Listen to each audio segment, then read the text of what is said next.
आइए सर, शादी है। नहीं कुछ देखना चाहते हैं? आइए ना सर, बैठिए। आराम ने जरा कस्टमर को देखना। नहीं, हम दिखाते हैं आपको कुछ। आप लोग कुछ दिखाना चाहते हैं? घबराइए मत, हम लोग सीआईडी से हैं।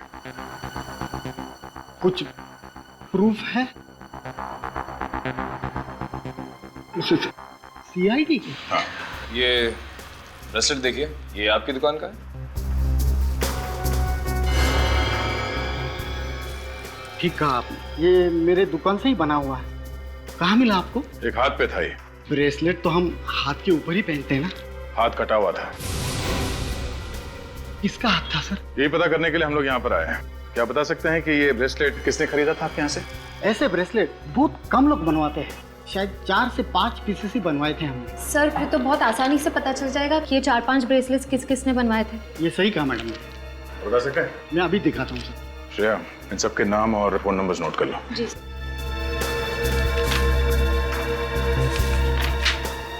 देखिए सर। अरे वाह, एड्रेस भी नोट किया है? जी sir. Rajesh 401 silver ring, Shantinagar, Bandra.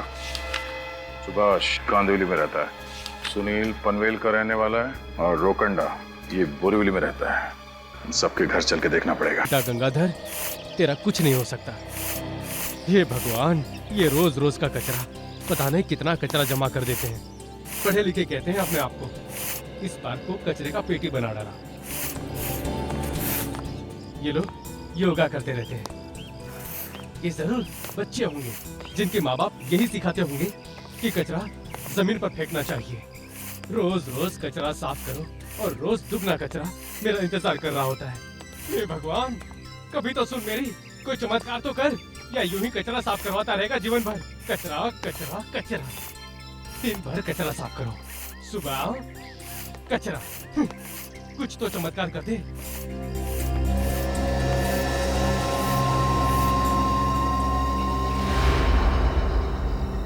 ये क्या चमक रहा है? चेन।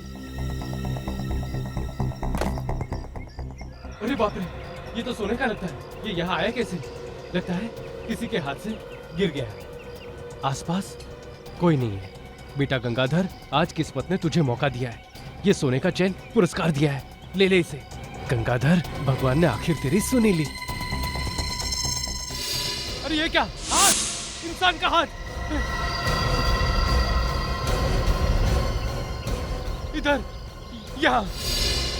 कहीं डेड बॉडी तो नहीं यहाँ पे? सीआईडी को बुलाना पड़ेगा जल्दी।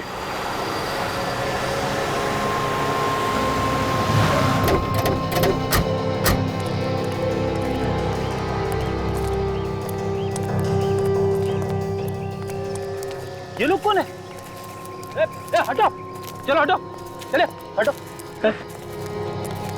तुम दोनों हो कौन? ये हमारा क्राइम सीन है, सीआईडी का केस है ये। तुम लोग बिना परमिशन के यहाँ नहीं आ सकते। न जाने कितने सारी एविडेंस खराब कर दिए होंगे। अरे सब रेडी, चुप हो जाओ। मैं जानता हूँ इन दोनों को। ये हमारे नए सीआईडी ऑफिसर्स हैं। नए ऑफिसर्स? हाँ, नए ऑफिसर्स। इंस्पेक्टर विनीत और ये है इंस्पेक्टर श्रेया। ये दोनों पहले मुंबई क्राइम ब्रांच में थे। ये नए इंस्पेक्टर आए, आपने बताया नहीं सर? सचिन, कल शाम को ही पता चला। तुम लोगों को बताने के लिए मेरे पास वक्त ही नहीं था।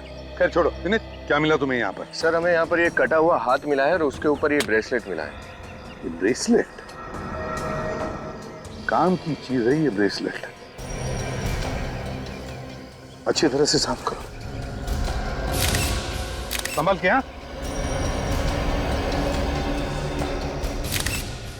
कटा हुआ सर? माय गॉड, तो इसके सर के साथ इसका हाथ भी जुड़ा हुआ है। शरीर का बाकी हिस्सा भी तो होना चाहिए आसपास। काम करो, पेड़ के आसपास देखो और कुछ मिलता है क्या। देखो।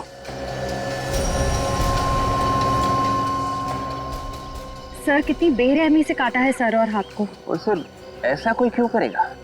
यहाँ इस हालत में किसी की लाश को दफनाने का क्या मतलब है? सिर्फ सिर और हाथ। पार्क तो ऐसी जगह है जहाँ पे काफी सारे लोग आते जाते रहते हैं। सचिन, विवेक, एक काम करो, पार्क में आसपास अच्छी तरह से देखो कुछ मिलता है क्या।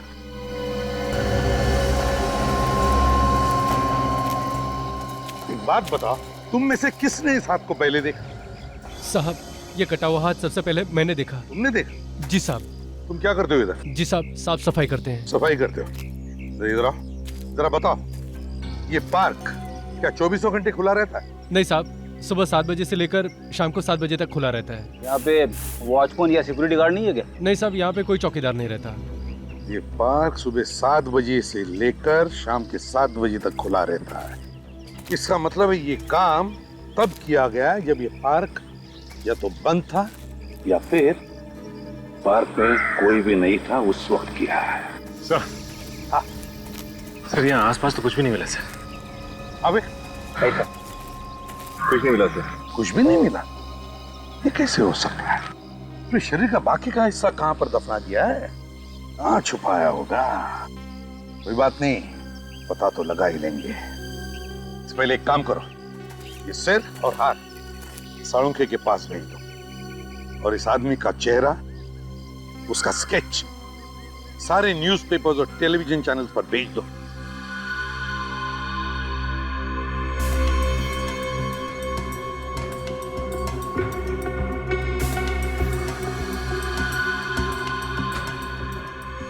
माय गॉड,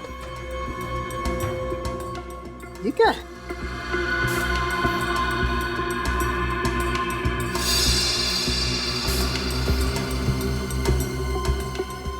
क्या हो सकता है? तारिका, मुझे तो एक कोई कागज का टुकड़ा दिखाई देता है। साफ करके देखते हैं क्या है। डॉक्टर साहब, ये आपके हाथ में क्या है? दया, ये मेरे हाथ में कागज का टुकड़ा है। कागज का टुकड़ा मिला कहाँ से आपको?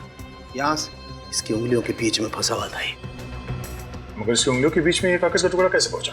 या मुझे लगता है इस आदमी ने कोई कागज को अपने हाथ में छुपाने की कोशिश की होगी और ये कागज का टुकड़ा इसकी उंगलियों के बीच में फंस गया। लेकिन डॉक्टर साहब, ऐसा क्या है इस कागज के टुकड़े में? अरे भाई, तो चेक करने जा रहा था। क्या आप लोग आ गए? साफ करके देख लीजिए ना, पता चल जाएगा। देखते हैं।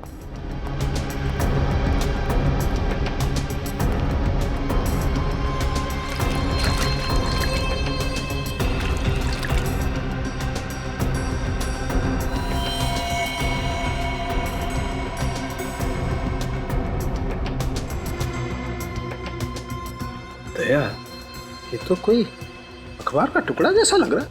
बहुत ही पुराना अखबार का टुकड़ा। सर, इसमें फोटो जैसा कुछ है, कोई घटना या दुर्घटना की फोटो है। Right right, yes. सर, ये चौक लाइन से लगता है कि ये कोई हादसे की तस्वीर है। मगर सर, उसने ये फोटो छुपाया क्यों? कोई तो कारण होगा। इस आदमी के बॉडी के पार्ट्स हमें मिले हैं, हो सकता है उसका इस हादसे से कोई ना कोई संबंध हो। ये क्या? ये, हाँ सर, डेट जैसा कुछ है। हाँ मतलब ये अखबार करीब 14-15 साल पुराना है। एग्जैक्टली। सर, हाँ, यहाँ पर कुछ है। क्या है? क्या है? ये देखिए, इसके जीप के अंदर एक नंबर छपा हुआ है। देखिए, जीप के अंदर नंबर? नंबर 3? सर, जीप पे नंबर 3 छापने का क्या मतलब है? ये केस तो कुछ ज्यादा ही उलझा हुआ है। पहले इस आदमी की उंगलियों के बीच में 14-15 साल पुराने अखबार की कटिंग, जिसमें एक हादसे की फोटो है, और अभी जीप में नंबर। इस आदमी का किसी न किसी जुर्म के साथ कोई ना कोई कनेक्शन जरूर है।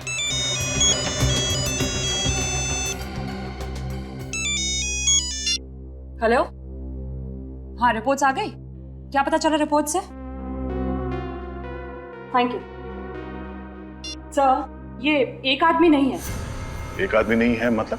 ये सर किसी और आदमी का है और ये हाथ किसी दूसरे इंसान का। मतलब दो अलग अलग लोगों के बॉडी पार्ट एक ही जगह पे मिले? हाँ, पहले पेपर की कटिंग, अब ये जीप में नंबर, 2 लोगों का खून। हमें जल्दी से ये पता करना होगा कि ये 2 लोग आखिर है कौन। अरे यार, ये क्या चक्कर है? एक और झटका। हाँ फ्रेडी, बहुत बड़ा झटका। ये इस आदमी के नाखूनों का रंग नॉर्मल नहीं है, कुछ अलग है। सर, इसका क्या मतलब है?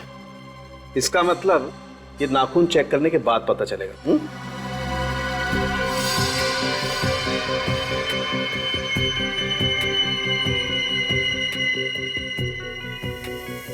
इसे साफ करके चेक करते हैं।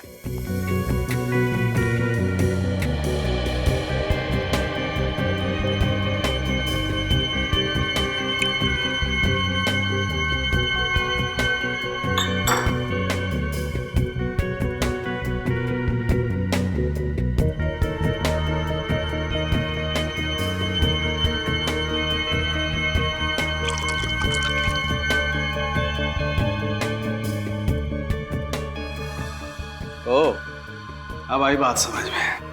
क्या हुआ डॉक्टर साहब? दया, ये आदमी कोई बहुत हैवी डोज ले रहा था किसी दवाई की। कौन सी दवाई सर? वेरिऑक्सिबिन। वेरिऑक्सिबिन? हाँ दया, ये दवाई कैंसर पेशेंट लेते हैं। ये बहुत महंगी दवाई है, आसानी से नहीं मिलती है, और जब तक कोई कैंसर स्पेशलिस्ट अपने हॉस्पिटल में अपने पेशेंट को प्रिस्क्राइब नहीं करता है, तब तक ये दवाई किसी को नहीं मिल सकती। तो फिर इस शहर के सारे कैंसर हॉस्पिटल्स में चेक करना चाहिए। हाँ वे क्या? तो औरतों ने इस आदमी का चेहरे का स्केच पहचान लिया?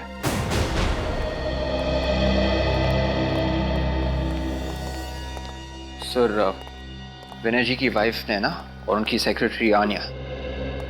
सॉरी, ये जो कुछ भी हुआ, क्या आप बता सकते हैं नैना जी, ये सब हुआ कैसे? कल शाम को सब्जियां लेने मार्केट गए थे, वापस नहीं आए। पता नहीं ये कैसे हो गया। मुझे ये भी पता नहीं कि उनके साथ ये किसने किया, क्यों किया। मुझे अब भी यकीन नहीं होता कि मेरे पति विनय अब नहीं रहे।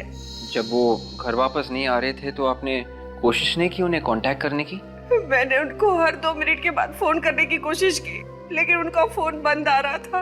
ये विनय करते क्या थे? सर, वो लॉयर थे। वकील थे? जी सर। तो क्या आप दोनों बता सकती हैं कि किसने किया होगा? ये किसी पर शक है आपको?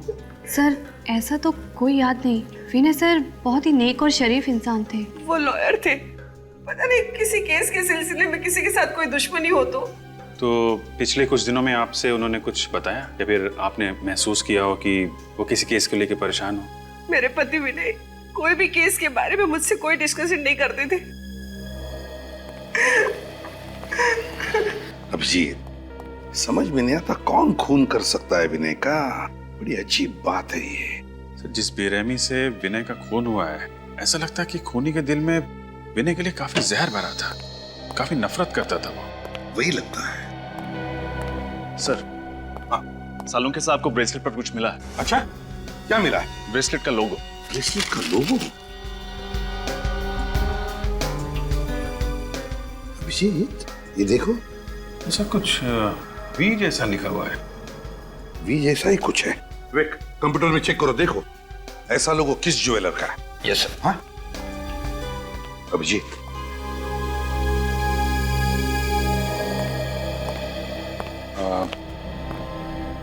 आप लोगों ने यहाँ आके हमारी बहुत मदद की है, थैंक यू वेरी मच। अभी आप लोग जा सकते हैं, जरूरत पड़ेगी तो दोबारा बुला लेंगे। थैंक यू सर, लेकिन आप मेरे पति के कातिल को जल्द से जल्द ढूंढ निकालिएगा। हम अपनी पूरी कोशिश कर रहे हैं, प्लीज।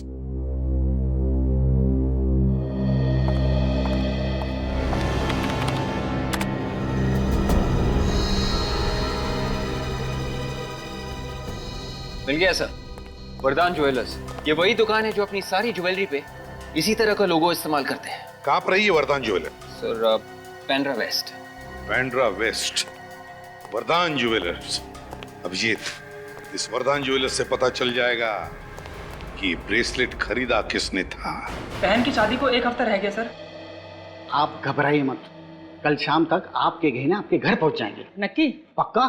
मैं खुद आ जाऊं? नहीं, आप बस कल शाम तक गहने भिजवा दीजिए। ये सब अब मेरी जिम्मेदारी है। आप इत्मीनान से घर जाकर सो जाइए। ठीक है, नमस्ते। नमस्ते।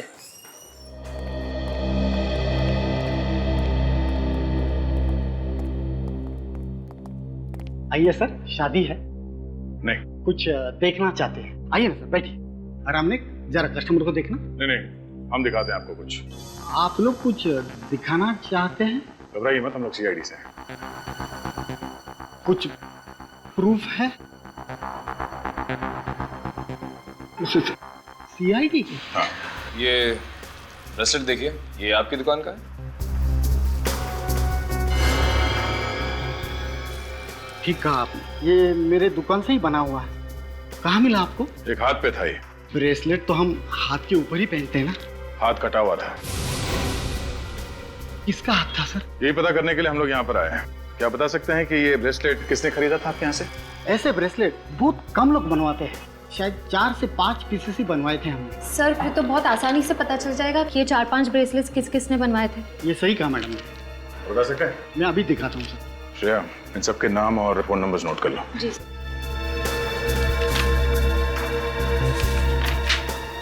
देखिए सर। अरे वाह, एड्रेस भी नोट किया है? जी sir. Rajesh 401 silver ring, Shantinagar Bandra. Subhash Kandivali में रहता है। सुनील पनवेल का रहने वाला है, और रोकंडा ये बोरीवली में रहता है। इन सबके घर चल के देखना पड़ेगा। Hello doctor. आपने अपॉइंटमेंट लिया? मैं सीआईडी से हूँ, इंस्पेक्टर फ्रेडी। हेलो सर, आप यहाँ कैसे? मुझे आपकी मदद चाहिए थी। मैं आपकी क्या मदद कर सकता हूँ? डॉक्टर साहब, आपके हॉस्पिटल में वेरियोक्साबेन नाम की दवाई यूज की जाती है या नहीं? नो सर, ऐसी कोई दवाई यहाँ इस्तेमाल नहीं होती। ये बहुत ही रेयर दवाई है। Thank you.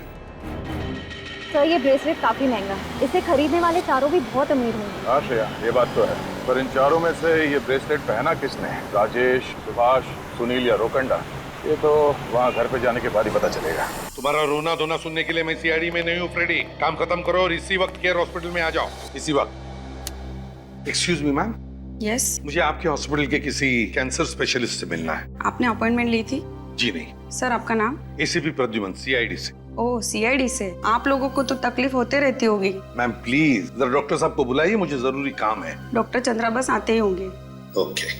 लो आ गए। हाँ जी, हाँ ठीक है, ओके। अमित, क्या पता चला वेरियोक्साबेन के बारे में? चलो ठीक है, कोई बात नहीं, तुम इसी वक्त आ जाओ केयर हॉस्पिटल में। ओके। एक मिनट, पहले आप मुझे ये बताइए कि ये दवा आप किस तरह से ले रही हैं? पहला डोज सुबह नाश्ते के बाद, दूसरी दोपहर को क्यों, जबकि मैंने लिख कर दिया था कि आपको शाम को लेना है। मैम आपको मालूम है आपके नाक से और दिमाग से खून आ सकता है। आप अभी और इसी वक्त हॉस्पिटल में आके मुझसे मिलिए। ये पेशेंट है ना? डॉक्टर चंद्रा। यस। मैं एसीपी प्रद्युमन, सीआईडी से। क्या हुआ? एक दवाई है वेरियोक्साबेन नाम की, क्या आपने उसके बारे में कुछ सुना है? वेरियोक्साबेन? जी बिल्कुल सुना है, और मैं अपने पेशेंट को दे भी रहा हूँ। आप ये दवाई अपने पेशेंट्स को दे रहे हैं? जी। तो मैं सही जगह पर आ गया। बता सकते हैं कितने पेशेंट्स को दे रहे हैं आप? अब तक यही कोई लगभग 3 पेशेंट्स को दी है। 3 पेशेंट्स को? जी हाँ। आप रेडी? देखो डॉक्टर साहब 3 पेशेंट्स के नाम देंगे, वो लिख लेना। अब बोलिए। पहले है वैभव, ये सांता क्रूज के रहने वाले हैं। वैभव। दूसरे हैं अरुण, ये अंधेरी में रहते हैं। अंधेरी। और तीसरे हैं रोकांडा, ये बोरीवली से। रोकंडा? जी। Thank you very much doctor. It's my pleasure. Sir वैसे हुआ क्या है? खून का मामला है। खून का मामला है? जी। देखिए सर, अगर इस मामले में किसी तरह की मदद की जरूरत हो तो प्लीज मुझे याद कर लीजिएगा। Thank you very much sir. Amina, देखो इन 3 पेशेंट्स के नाम मिले जो लोग ये दवाई ले रहे हैं। इन तीनों पेशेंट्स की जानकारी दया और बाकी लोगों को देना। विनीत का फोन। हाँ विनीत।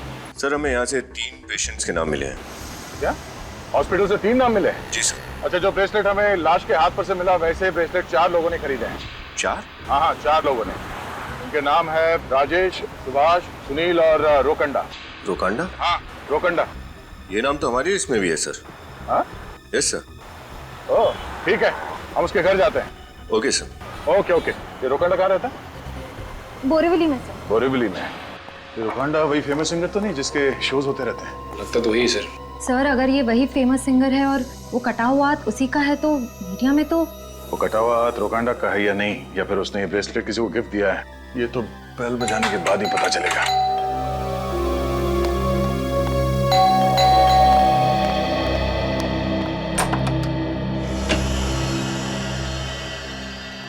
बोलिए साहब। जी कहिए, किससे मिलना है आपको? हम लोग सीआईडी से हैं, रोकंडा से मिलना चाहते हैं। रोकांडा? हाँ वो यहीं रहते हैं ना? जी बिल्कुल यहीं रहते हैं। और आप? मैं उनकी पत्नी त्रिया। कहाँ है वो? घर पर नहीं है क्या? आप यहाँ बैठिए प्लीज।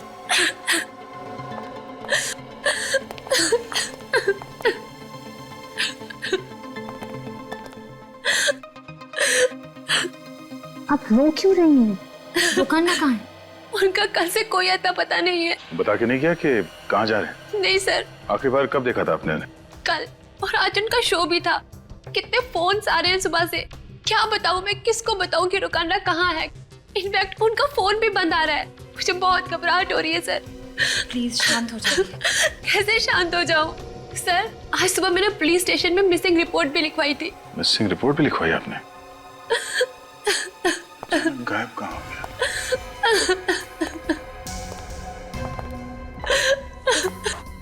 ये ब्रेसलेट सर ये तो हाँ, वही ब्रेसलेट है इसका मतलब वो कटा हुआ हाथ रोकंडा का था। शायद। आप लोग क्या बातें कर रहे हैं? कहीं कुछ गड़बड़ तो नहीं है ना? नहीं। अच्छा आप ये बताइए कि रोकांडा को कैंसर की बीमारी है? हाँ, पर आप लोगों को? ऐसे ही। अच्छा रोकांडा के बारे में कुछ जानकारी मिले तो हमें इन्फॉर्म कर देना। जी सर। Thank you.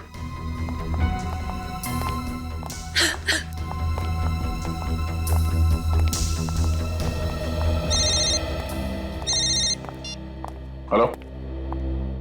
हाँ क्या? कहाँ पे? पनवेल के हाईवे पे और भी बॉडी पार्ट्स मिले?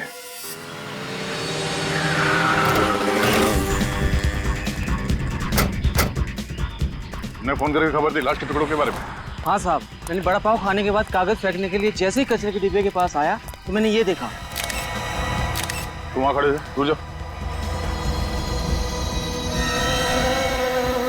खोलो से।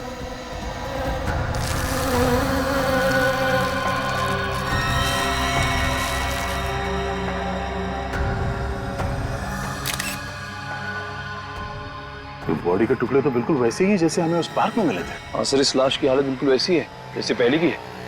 और सर बाकी का शरीर भी गायब है। खूनी ने लाश के टुकड़े को बड़ी सफाई के साथ इस प्लास्टिक की थैली में डाल के यहाँ पे कचरे के डब्बे में फेंक दिया। लेकिन सर कोई खूनी ऐसा क्यों करेगा? मैं भी वही सोच रहा हूँ। सर कहीं इन दोनों का खूनी कोई एक इंसान तो नहीं है? हो सकता है निखिल, मैं इस तरह से लाश को काट के फेंकने का क्या मतलब हो सकता है? इसके पीछे कोई ना कोई वजह तो होगी। एक मिनट जरा हाथ हटा। इसका चेहरा देखो जरा ध्यान से। सर कहीं ये रोकांडा तो नहीं? ये वही फेमस सिंगर रोकांडा है। सर इसका मतलब पहले किसी ने इसे किडनैप किया और फिर इसका खून कर दिया। ऐसा लगता है श्रेया। मुझे तो लगता है कि वो वकील विनय उसे भी पहले किडनैप किया और मारा है।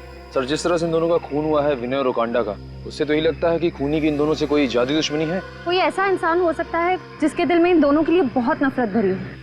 जिस तरह से लाश को काटा गया है ऐसा ही लगता है। श्रेया, रोकांडा की बीवी को फोन करके उसकी मौत के बारे में इन्फॉर्म करो। सर मैं जानता हूँ श्रेया, बहुत मुश्किल काम है। क्या करें, तुम्हारा काम ही कुछ ऐसा है। फोन तो करना पड़ेगा। यस सर, मैं समझती हूँ। निखिल, इस बॉडी के पार्ट्स को फॉरेंसिक लैब भिजवा दो। हेलो मिसेस त्रिया।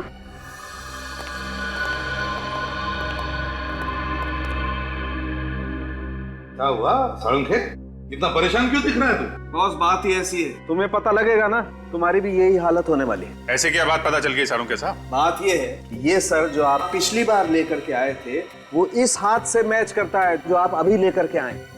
मतलब ये कि इस बार लाया हुआ हाथ और पिछली बार मिला हुआ सर वो एक आदमी का है, और पिछली बार लाया हुआ हाथ और इस बार मिला हुआ सर वो दूसरे आदमी का है। मतलब ये लाश लॉयर विनय की है और ये रोकांडा की? बिल्कुल। मतलब खूनी ने दोनों लाशों को काटा, उनके अंगों की अदला बदली की, फिर अलग अलग जगह पे छुपा दिया। ये चल क्या रहा है खूनी के दिमाग में सर? हाँ सर, कोई खूनी ऐसा क्यों करेगा? लगता है पूरा पागल है सर, कोई साइकोपैथ है। कोई ना कोई वजह तो है विवेक, कोई ना कोई वजह तो है जो खूनी ऐसे कर रहा है। सर ऐसी क्या वजह हो सकती है ये सब करने की? यही तो पता लगाना है सचिन की ये खूनी ऐसे वैश्यपन पर क्यों उतर आया। एक बात और बॉस। क्या? वो ये, उस सर की जीभ पर भी वैसा ही अंक लिखा हुआ है जैसा इस जीभ पर लिखा हुआ है। मतलब विनय की जीभ पर जो 3 नंबर लिखा हुआ है बिल्कुल वैसा ही 3 नंबर रोकांडा के जीभ पर, बिल्कुल वैसा ही 3 नंबर। क्या राज हो सकता है इस 3 नंबर का? सर हो सकता है कातिल हमें कुछ दिखाना चाहता हो, इसलिए उसने इन लाशों की जीभ पर ये नंबर लिख दिए। हाँ, दिखाना तो चाहता है जरूर ये खूनी हमें। और फिर ये नंबर 3, इस नंबर 3 का कोई ना कोई तो कनेक्शन जरूर है विनय और रोकांडा के बीच में। सर कुछ तो छुपा इन फोटोग्राफ में, कुछ तो कहने की कोशिश कर रही हैं ये फोटोग्राफ्स। मगर क्या अभिजीत, क्या हो सकता है?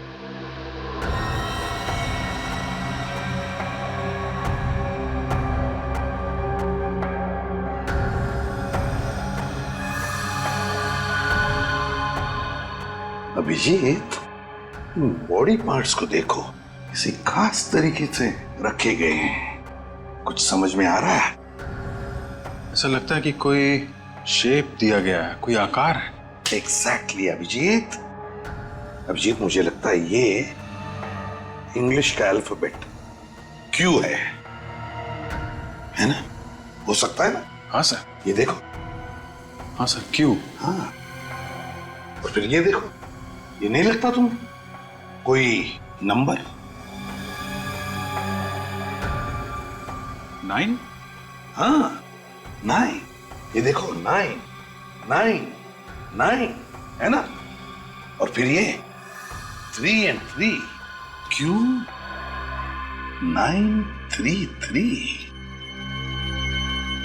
सचिन, इधर लिखो बोर्ड पे Q933। हो क्या सकता है सर? शायद कोई पासवर्ड या फिर कोई लॉकर नंबर, कोई एड्रेस? सर कोई कोड?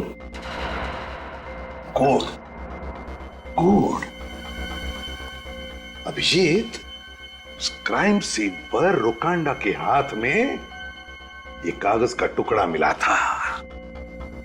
कागज का टुकड़ा, इस पर एक फिगर बनाया हुआ है क्राइम सीन का। तो कहीं ऐसा तो नहीं कि ये कोड नंबर Q933 इस क्राइम सीन से जुड़ा है? क्या हो सकता है ये नंबर? क्राइम? सर कहीं केस नंबर तो नहीं? हाँ, केस ही हो सकता है। विवेक, चेक करो हमारे रिकॉर्ड में, केस नंबर Q933 है क्या? सर।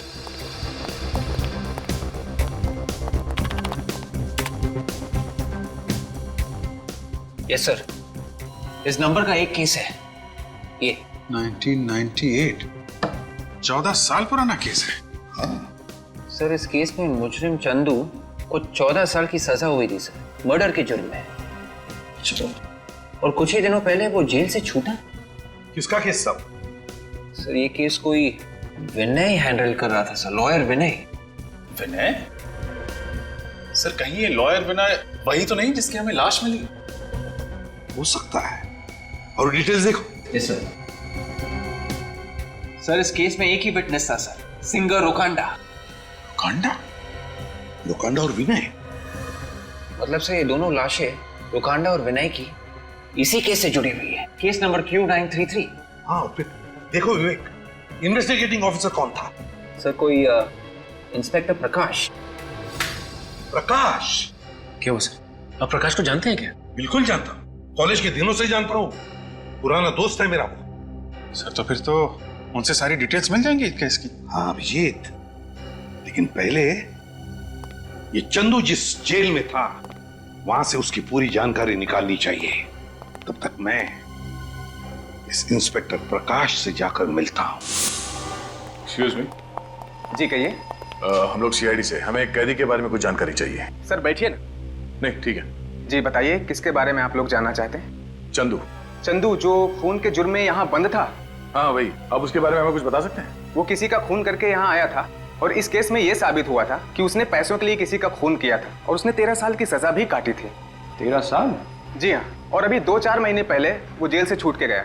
अच्छा, उसकी सजा पूरी हुई थी या पहले ही छूट गया? नहीं, उसे 14 साल की सजा हुई थी, लेकिन उसके अच्छे बर्ताव को देखते हुए सरकार ने उसकी 1 साल की सजा माफ कर दी। अच्छा, सजा काटने के बाद अब कहाँ मिलेगा, कुछ अंदाजा है आपको? नहीं सर, हमारे रिकॉर्ड में उसका कोई पता नहीं है। अच्छा, कोई ऐसी जगह जानते हो जहाँ वो अक्सर पुलिस से छिपने के लिए इस्तेमाल करता था?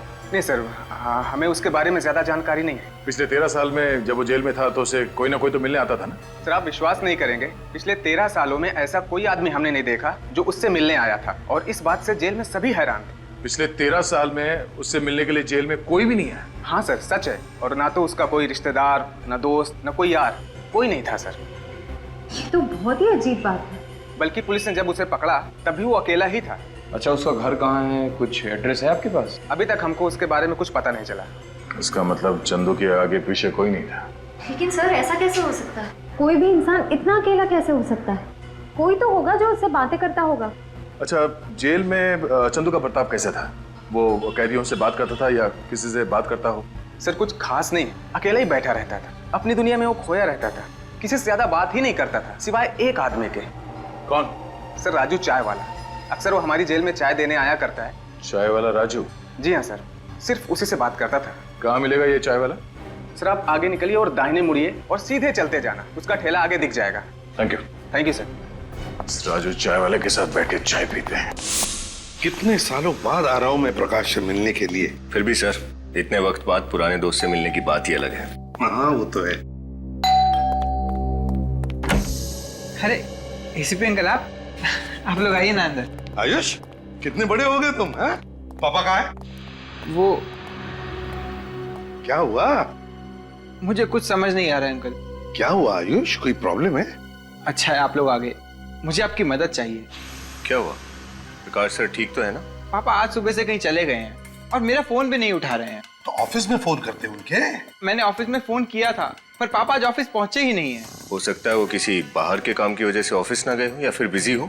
नहीं नहीं, पापा चाहे जितना भी बिजी हो मेरा फोन जरूर लेते हैं, और अगर फोन नहीं उठा सकते तो मैसेज जरूर करते हैं। आज तो कोई जवाब ही नहीं दे रहे हैं।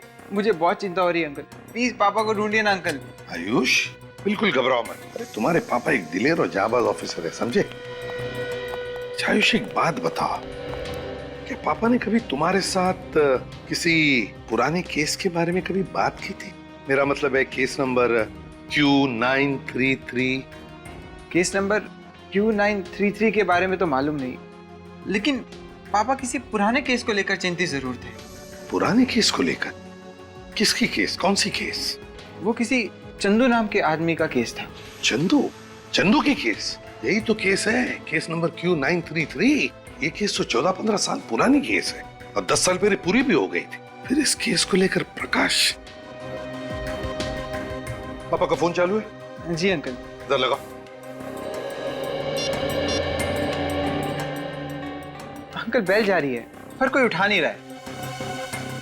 हाँ बेल तो जा रही है, कोई उठा नहीं रहा है। फ्रेडी काम करो, प्रकाश का सेल फोन ट्रैक करो, देखो इस वक्त कहां पर है और कहां जाता है। Yes sir. ये लो बेटा। और सुनो, बिल्कुल घबराना नहीं, तुम्हारे पापा को हम कुछ नहीं होने देंगे, बिल्कुल घबराओ मत। और एक बात, अगर तुम्हें कुछ भी पता चले, कुछ भी पापा के बारे में या इस केस के बारे में, तो मुझे तुरंत फोन कर देना।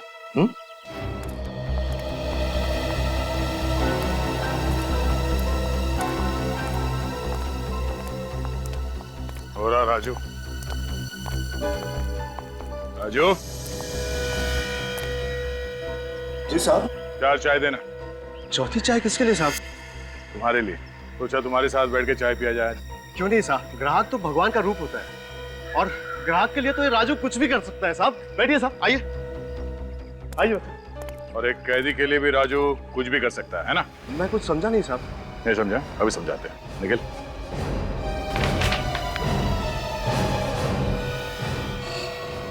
ये कौन है? मैंने तो इसे कभी नहीं देखा। कभी नहीं देखा। सच बोल, झूठ मत बोल। जेल में जाता था ना उसके लिए चाय लेकर। आप लोग क्या कह रहे हैं साहब? मेरी तो कुछ भी समझ में नहीं आ रहा। एक हाथ पड़ेगा ना तो सब कुछ बताना शुरू कर देगा। बोल। मुझे कुछ नहीं पता साहब, मुझे कुछ नहीं पता साहब, मैं इसे नहीं जानता साहब। तो वैसे नहीं मानेगा? हाँ? क्या था? धुन हटी? हाँ साहब, धुन हट गई साहब, मैं बताता हूँ। ये साहब, ये चंदू है साहब। सिर्फ इतना ही याद आया या कुछ और भी बताना चाहता है तू? मैं इसे जेल में चाय देने जाया करता था, इसे मेरी चाय बहुत पसंद थी साहब। बस इतना ही? हमने तो सुना है कि तुम्हारी और चंदू की बहुत अच्छी दोस्ती थी। दोस्ती तो दूर की बात है साहब, वो मुझे जान से मारने की धमकियां देता था साहब। एक दिन मौका पाकर साहब उसने मुझे दबोच लिया और मुझे कुछ चिट्ठियां दी और उसने मुझे कहा कि इन चिट्ठियों को पोस्ट कर दे और मुझे धमकी दी कि अगर मैंने उसका कहना नहीं माना या किसी और को इस बारे में बताया तो वो जेल के बाहर अपने पार्टनर के हाथों मुझे मरवा देगा। और तुम मान गए? और मैं क्या करता मैडम, मैं एक मामूली चाय वाला और वो एक खूनी। डर तो लगता ही था। किस तरह की चिट्ठियां भिजवाता था वो तुमसे? ये तो मालूम नहीं साहब, डर के मारे मैंने वो चिट्ठियां कभी खोली ही नहीं। मगर साहब हर 5-6 महीने में वो अपने गांव मंगल नगर के लिए एक चिट्ठी जरूर पोस्ट करवाता था। मंगल नगर? मतलब उसका परिवार मंगल नगर में रहता है? और हाँ साहब, उसने जो आखिरी चिट्ठी पोस्ट करने के लिए दी थी वो कुछ दिनों बाद वापस आ गई थी साहब। वापस आ गई? क्यों? पता नहीं साहब, मैंने तो उसे पोस्ट कर दिया था लेकिन वो वापस आ गई। इस बात को मैंने चंदू को भी डर के मारे नहीं बताया साहब। क्या वो चिट्ठी अभी भी तुम्हारे पास है? जी। दिखाओ जरा। दिखाता हूँ साहब।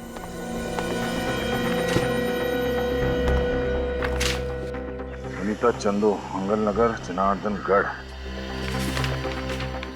प्यारी अनीता, कैसी हो? आशा करता हूँ कि वहाँ सब कुछ कुशल मंगल है। मेरी प्यारी शीला बिटिया कैसी है? ख्याल रखना उसका, बहुत याद आती है उसकी। बस कुछ और दिन इंतजार कर लो, फिर मैं जल्दी ही तुम लोगों के पास आ जाऊंगा। तब तक अपना और मेरी प्यारी बिटिया शीला का ध्यान रखना। तुम्हारा चंदू, चिट्ठी से लगता है कि ये चंदू अपने परिवार वालों को बहुत याद करता है, खास करके अपनी बेटी शीला को। चिट्ठी से तो ऐसा ही लगता है।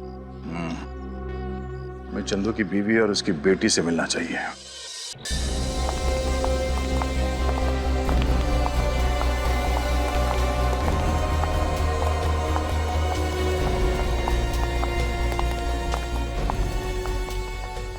मंगल नगर तो पहुंच गया। ये पता करना होगा कि चंदू के परिवार रहता कहाँ। सर किसी से पूछ लेते हैं। ऐसे छोटे गांव में तो सब एक दूसरे को जानते होंगे। ये आदमी औरत जो घर से बाहर निकले, इनसे पूछो जरा। सुनिए भाई साहब, आप जानते हैं चंदू कौन है? अब चंदू? कौन चंदू? हम किसी चंदू को नहीं जानते। चलो। देखिए, घबराइए मत, हम लोग सीआईडी से हैं। सीआईडी? हम जानते हैं कि चंदू का परिवार इसी गांव में रहता है। सिर्फ यही जानना है कि वो रहता किस घर में है। देखिए साहब, अब हमें किसी मामले में मत घसीटिए। हमने कुछ नहीं किया है। हमने तो बस सुना है कि चंदू एक मुजरिम है और वो अभी जेल में। हाँ साहब, हम पुलिस और कोर्ट कचहरी के चक्कर में नहीं पड़ना चाहते। देखिए, आप लोग बिना बात के परेशान हो रहे हैं। डरने की कोई बात नहीं है। हम लोग यहाँ से पूछताछ करने के लिए आए हैं। आप लोगों को कुछ नहीं होगा, डरिए मत, भरोसा रखिए। सीआईडी आप लोगों की सुरक्षा के लिए, परेशान करने के लिए नहीं। देखिए भाई साहब, बस इतना बता दीजिए कि ये चंदू रहता कहाँ है? रहता है नहीं साहब, रहता था। रहता था? अब तो ना वो यहाँ है ना उसके घर वाले। कहाँ गए वो लोग? ये तो नहीं मालूम। चंदू की बीवी और उसकी बेटी शीला यहाँ रहते थे, लेकिन 6 महीने पहले ही चंदू की बीवी मर गई। बहुत बीमार थी बेचारी। और उसकी बेटी शीला, वो कहाँ गई? उसकी माँ के देहांत के बाद तो वो बिल्कुल अकेली हो गई थी। बेचारी घर बेच के चली गई। आप जानते हैं वो कहाँ है? उसका पता, फोन नंबर, कुछ भी? उसके बारे में तो हमें कुछ नहीं पता। बस शीला जाते जाते हमारा आशीर्वाद लेके गई। बहुत अभागन बच्ची थी वो। जिंदगी ने आंसुओं के सिवाय उसे कुछ भी नहीं दिया। शीला दिखती कैसी है? आप लोग के पास कोई तस्वीर है उसकी? हाँ साहब, अपने जन्मदिन पर हमारी बेटी ने एक फोटो ली थी उसकी। क्या हम वो फोटो देख सकते हैं? जी। चंदू अपने परिवार वालों से इतना प्यार करता था, उसके बाद में जेल से छूटने के बाद अपने गांव क्यों नहीं आया? और सर, उसकी बेटी भी घर बेचकर चली गई, वापस ही नहीं आई, ये जानते हुए भी कि उसके पिता की रिहाई को ज्यादा वक्त नहीं है। बेटी का तो पता नहीं। चंदू कहीं पे छुप के बैठा है। अगर उसने दोनों खून किए हैं तो जाहिर सी बात है कि वो ना तो इस गांव में आएगा और ना ही अपने घर में। ये शीला है। क्या हम ये फोटो रख सकते हैं? ये वही एरिया है जहाँ पे प्रकाश सर का मोबाइल फोन ट्रैक किया गया है। इसी एरिया में? हाँ सर। प्रकाश को फोन करता हूँ। फोन चालू है, मेल भी जा रही है। हम प्रकाश सर के मोबाइल फोन के नजदीक पहुंच गए। गुड। लेकिन एक बात मेरी समझ में नहीं आ रही। प्रकाश सर इतनी सुनसान जगह में करने क्या आए होंगे? कहीं ऐसा तो नहीं कि कोई उन्हें जबरदस्ती उठा के यहाँ पे लाए? हो सकता है। मुझे लगता है प्रकाश जरूर जानता है कटे हुए सिर और हाथों के बारे में। जरूर जानता है प्रकाश। सर, हम प्रकाश सर के मोबाइल फोन के बहुत नजदीक पहुंच गए सर। ट्रैक करते रहना पड़ेगा, ट्रैक करते रहना। विनीत, रोको रोको रोको रोको रोको।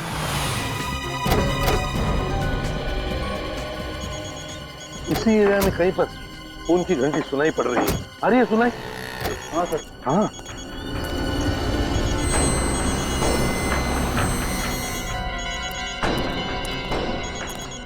देखो आसपास कहीं फोन है क्या? हो रहा फोन।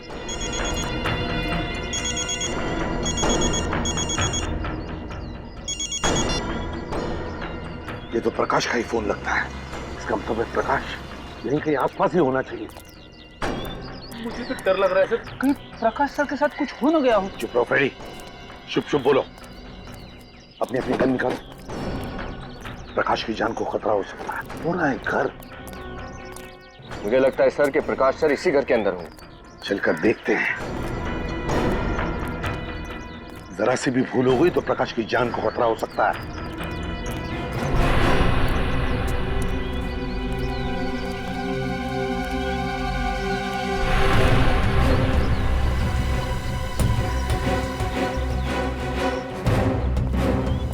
उस तरफ जाकर देखो। रेडी, जाओ पीछे जाकर देखो।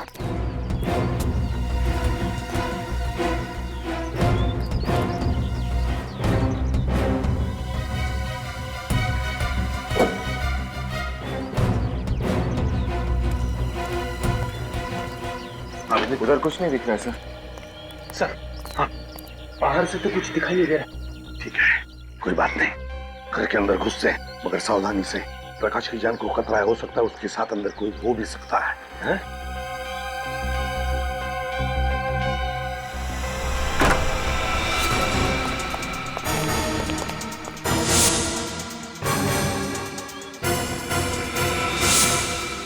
सर, अंदर तो कोई दिख नहीं रहा। फ्रेडी, इस तरफ जाओ। विनीत, विनीत इस तरफ।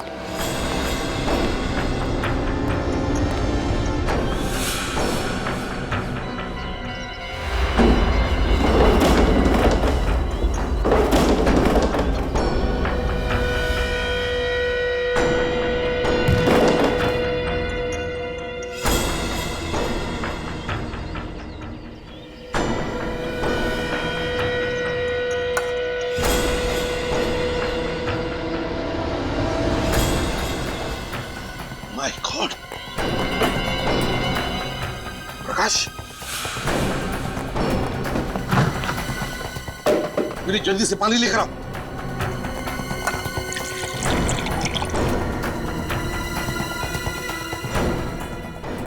पानी।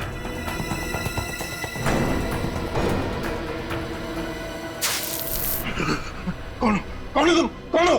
देखो देखो, तुम लोग मुझे नहीं मार सकते, नहीं मार सकते। मुझे जाने दो मुझे, जाने दो। मेरी तरफ देखो, देखो मुझे।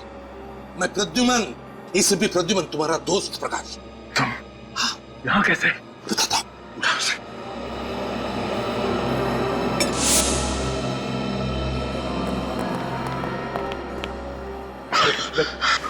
पानी पीना, ये पानी पी। प्रकाश, प्रद्युमन, बताओ क्या? कोई मुझे यहाँ ले आया और इसने मुझे बहुत मारा और फिर मुझे मरने के लिए छोड़ दिया। हम लोग कहाँ हैं? वो क्यों मेरी जान लेना चाहता है? मैंने क्या किया? फिक्र मत करो, घबराओ मत। अब हम तुम्हारे साथ हैं। जो भी है तुम्हारा बाल तक बाका नहीं कर सकेगा, समझे? बस अब बताओ, है कौन? तुम यहाँ पर कैसे आ गए? कौन लेकर आया तुम्हें यहाँ पर? मुझे नहीं पता। मैं जब ऑफिस जा रहा था तो किसी ने मुझे किडनैप कर लिया और मुझे लेके यहाँ आ गया। सर, उसका चेहरा नहीं देखा आपने? नहीं देखा, उसने मेरी आंखों पे पट्टी बांध दी थी। अच्छा, बात बताओ, तुमने उसकी आवाज तो सुनी होगी, तो कुछ याद आता है उस आवाज से? शायद वो आवाज किसकी है तुम्हें पता होगा। अगर आवाज सुनी होती तो जरूर बता देता, लेकिन उसने मुझसे कुछ बात ही नहीं की। बस वो पागलों की तरह मुझे मारता रहा मुझे। और मैं, लगता है बहुत गहरी दुश्मनी है तुम्हारे साथ उसकी। तड़पा कर मारना चाहता था वो तुम्हें, मगर हम आ गए ना। घबराओ मत, चलो यहाँ से, चलो। पापा, ये क्या हालत होगी आपकी? किसने की? हाँ? बेटा, मैं ठीक हूँ, चिंता मत करो। और उस किडनैपर से मिलने के बाद तो बिल्कुल ठीक हो जाऊंगा। किसने किया किडनैप आपको? कौन था वो? एसीपी अंकल, पापा के साथ ये सब करने की किसकी हिम्मत हो सकती है? आयुष बेटा, हिम्मत रखो, हम भी उसी आदमी को ढूंढने की कोशिश कर रहे हैं। शुक्र है प्रकाश सर हमारे साथ है, सही सलामत है। हाँ, ये बात तो है, आप लोग वक्त पर आ गए, वरना वो किडनैपर मेरे पापा को। आयुष, तुम एक जाबाज पुलिस ऑफिसर के बेटे हो, और जाबाज पुलिस ऑफिसर का बेटा कभी रोता नहीं है, डरता नहीं है वो किसी से। घबराओ मत, हम तुम्हारे पापा को कुछ नहीं होने देंगे। प्रकाश, तुम्हें उन लोगों के बारे में कुछ भी याद नहीं आ रहा? जरा याद करने की कोशिश करो, कुछ याद आ रहा है? सर प्लीज कुछ तो याद करने की कोशिश कीजिए। आपकी छोटी से छोटी बात उस किडनैपर को पकड़ने में हमारी मदद कर सकती है, प्लीज। तुम लोग समझ नहीं रहे हो, मुझे कुछ याद नहीं आ रहा है। मैं बस रास्ते से किडनैप हो गया और किडनैपर ने मेरे मुंह और आंखों पे पट्टी बांध दी। फिर वो मुझे वहां ले गया जहां से आप लोगों ने मुझे बचाया। बस वो मुझे पीटता रहा और पापा, प्रकाश क्या हुआ? लगता है पापा को फिर से हार्ट अटैक आ गया। अटैक? माय गॉड, जल्दी से हॉस्पिटल ले चल। पापा।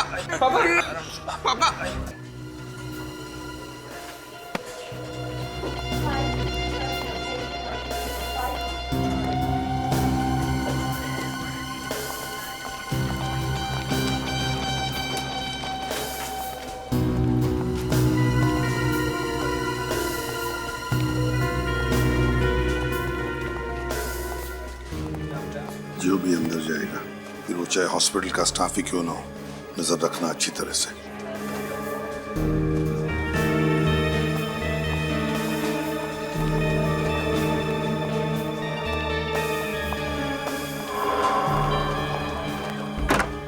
अंदर कौन गया? सर ये डॉक्टर कोराली हैं, इस वक्त राउंड पे हैं।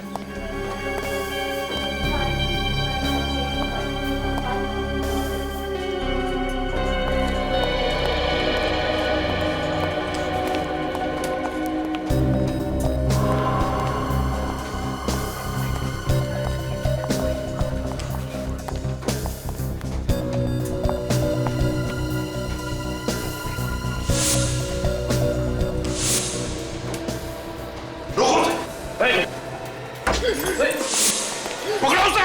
रेडी, डॉक्टर को लेकर आओ, जल्दी जल्दी जाओ। बस।